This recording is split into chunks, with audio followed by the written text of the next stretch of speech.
গাজীপুরের সাংবাদিক আসাদুজ্জামান তুহিন হত্যায় জড়িত থাকার কথা স্বীকার করেছে গ্রেফতার স্বাধীন। শনিবার সকালে এক সংবাদ সম্মেলনে গাজীপুর র্যাপিড অ্যাকশন ব্যাটালিয়নের company commander KMM Mamun Khan Chishti এ তথ্য জানিয়েছেন।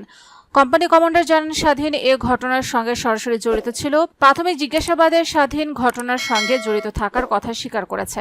ছিনতাইয়ের ভিডিও ধারণ করার কারণে তুহিনকে হত্যা করা হয়।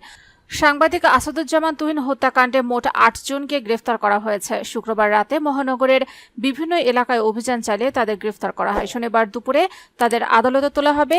এর আগে জিজ্ঞাসাবাদের জন্য ৫ জনকে আটক করে পুলিশ। তারা বাসন থানায় রয়েছেন।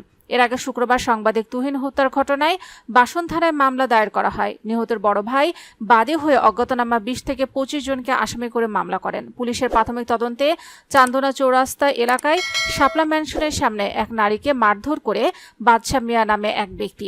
এ সময় কয়েকজন ধারালো অস্ত্র দিয়ে বাদশাকে আঘাত করে। ওই ঘটনার ভিডিও ধারণ করেন তুহিন। বিষয়টি টের পেয়ে হামলাকারীরা তুহিনকে ভিডিও ডিলিট করতে বলে। তখন তুহিন নিজের পরিচয় দিলে ভিডিও ডিলিট করতে অস্বীকার করেন। পরে পাশের একটি মার্কেটের সামনে তুহিনকে এলোপাতাড়ি কুপিয়ে হত্যা করা হয়।